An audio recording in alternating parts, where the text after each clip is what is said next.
100 টাকা করে বেচে মুখে ফেনা তুলে বলায় 5 চালো না 100 দিক গেল না 100 এটা পরশু দিন আমি কিনে একটা ফকিরে দিছিলাম ফকিরে ভিক্ষা করে বলাইছে জুতা নিউ না কি আরে আর ভিক্ষুকের পাও নাই এর লাগা বলাইছে আমি কি করব আপনি কি জানারের লোক নাকি বংশ মুসির বংশ চেহারা দেখে জুতার আপনি কই দিতে পারতেছেন এটা 100 টাকার মাল এইটা ইতালির অরিজিনাল লেদার আমার নিজের টাকায় আপন টাকায় বানাইছি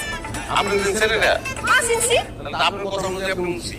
হ্যাঁ মুসিও কি খারাপ জিনিস নাকি আমিও খারাপ কইনি মুসি ভালো এই একদম চুপ খাবার মারবি না খাবার কাছে কথা কান এই আমার কাছে মুসা থেকে মনে হয় ভাববাদ আপনি যে গিয়ার মারতেছেন আপনারা দেখে মনে হচ্ছে আপনি ইঞ্জিনিয়ার শোনেন এত কথা শুনতে চাই না আমার জুতার দাম না দিলে কিন্তু আপনার খবর আছে জানালে কিছু নাই সব গিয়া লাগাই আরে আমার তো সিমি এই যে আমার সিমিটা নষ্ট হয়ে গেছে হ্যাঁ ধাক্কা লেগে এই যে পড়ে গেছে হ্যাঁ এটা কি তুই জায়গার খাওয়া আবার করতেছে হামলা ঠিকই তো কই যে বাড়ি থেকে বাইরে লগে লগে